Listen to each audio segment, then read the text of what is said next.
মাদারীপুরের একটা ঐতিহ্য খাবারের ভিডিও আজকে আপনাদেরকে আমি দেখাবো। অন্য কোনো দেশে খায় কিনা আমার জানা নাই, কিন্তু আমাদের দেশে এই খাবারটা জনপ্রিয় একটা খাবার। শীতকাল আসলে সবার বাড়িতে বাড়িতে এই খাবারটা তৈরি করা হয়, আর আমার কাছে তো খুবই ভালো লাগে। এই জন্যই আমি চলে যাবার আগে মা আমাকে রান্না করে দিল।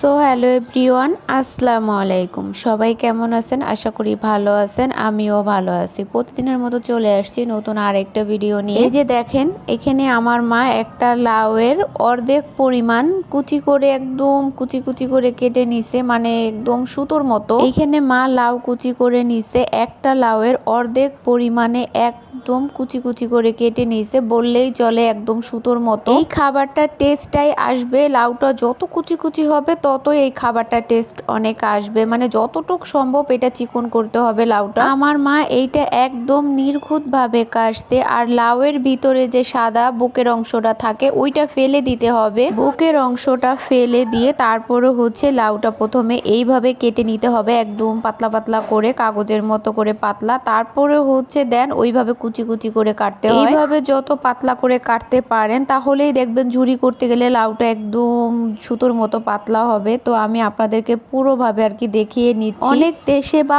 অনেকে এই খাবারটা কি জানে না কিভাবে খেতে হয় আর কি, কিন্তু আমাদের দেশে এই খাবারটা সবাই খায় বা পছন্দ করে। আমি আমার মাকে ছোটবেলার থেকেই দেখে আসছি, শীতকাল আসলে লাউ দিয়ে এই খাবারটা রান্না করে, আর আমার কাছে খুবই ভালো লাগে। প্রতি বছর শীতকাল আসলে এটা আমার মা রান্না করে খাওয়াবে। এই বছর শীতকালে সবকিছুই খাওয়া হয়েছে, শুধু এইটাই খাওয়া হয়েছিল না। মাকে আমি বলতেছিলাম, মা এবার তো দুধ কদুটা খাওয়া হলো না, এখন তো চলেই যাব, আর শীতও প্রায় শেষ হয়ে গেছে। এই জন্য মা সাথে সাথেই লাউ নিয়ে আসছে দুধ কদু রান্না করার জন্য। আমার মা নিজে থেকেই সব কিছু আমাদের তৈরি করে খাওয়াবে, আবার তারপরেও যদি কোনো কিছু আবদার থাকে সেইটা মুখ দিয়ে বলার সাথে সাথেই আমার মা ওইটা রেডি করে। মা যতদিন আছে ততদিন কোনো কিছুরই আফসোস থাকবে না, সবকিছুই খেয়ে পড়ে যেতে পারবো। একটা সময় এসে যখন আমার মা থাকবে না তখন এগুলো খুব মিস করব। আসলে মা তো মাই হয়, এদের কখনো কোনো কিছু বলতে হয় না, তারা সন্তানের মুখ দেখলেই বুঝতে পারে যে না, আমার সন্তানটা কোন জিনিসটা চাচ্ছে, কোন জিনিসটা খেতে চাচ্ছে, কোন জিনিসটা পড়তে চাচ্ছে। মাকে নিয়ে আর বেশি কিছু বলার নাই, সবাই জানে মার কোনো তুলনা হয় না। এখানে লাউগুলো কুচি কুচি করে কাটার পর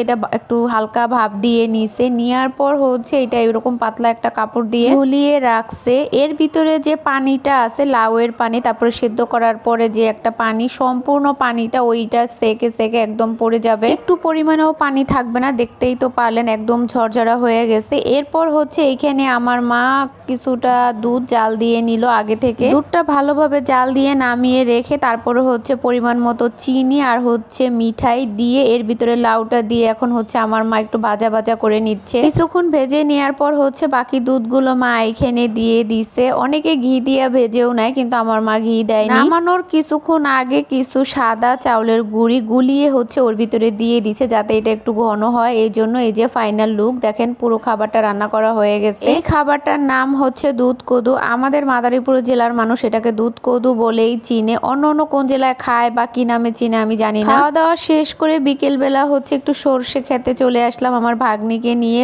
ও শাড়ি পরবে, সাথে আমাকেও জোর করে পরালো। আমার আসলে শাড়ি পরাটা তেমন একটা ভালো লাগে না, খুব বিরক্ত লাগে, কিন্তু আমার ভাগ্নির আবদার ফেলতে পারলাম না, খুব জোর করছে, তাই আর কি কোনো রকম একটু পরছি। তারপরও সেটা 3 পিসের উপর দিয়ে, ওকে সান্ত্বনা দেওয়ার জন্যই 3 পিসের উপর দিয়ে কাপড়টা কোনো রকম একটু পেঁচিয়ে দিয়েছিলাম, কেননা আমার কাপড় একদম বিরক্ত লাগে, আমি পরে বেশিক্ষণ থাকতে পারি না, আমি সব সময় 3 পিসে কমফোর্টেবল। এরপর আমার ভাগ্নি দেখেন এখানে কি সুন্দর পোজ দিয়ে দিয়ে আর কি ছবি তুলতেছিল, ভিডিও করতেছিল, আর ভিডিওগুলো করে দিচ্ছিল আমার বড় বোনের ছেলে, আর এটা মেজু বোনের মেয়ে। মাশাআল্লাহ অনেক সুন্দর লাগতেছিল আর ছবিগুলো বা ভিডিওগুলো। আমার ফুপুর বাড়ির কাছে এটা, ফুপু দেখতেছিল, ওইটা দেখে আমার ভাগ্নি খুব লজ্জা পাচ্ছিল। আমাদের সময়ের বাচ্চারা সবসময় খেলাধুলা নিয়ে ব্যস্ত থাকতো, আর এখনকার যুগের বাচ্চারা খেলাধুলা তো বুঝেই না, সবসময় টিকটক আর ভিডিও নিয়েই পড়ে থাকে, মোবাইল বলতে ওরা অজ্ঞান। আপনাদের সাথে শেয়ার করাই হয়নি যে খাবারটা কিরকম হয়েছিল। মাশাআল্লাহ অনেক ভালো হয়েছিল, আপনারা খেয়ে ট্রাই করে দেখবেন রান্নাটা কেমন হইলো, বা আমার এই পুরো ভিডিওটা দেখতে কেমন লাগলো সবাই কমেন্টে জানাবেন। আজকের ভিডিওটা এই পর্যন্ত, সবাই ভালো থাকবেন, আল্লাহ হাফেজ।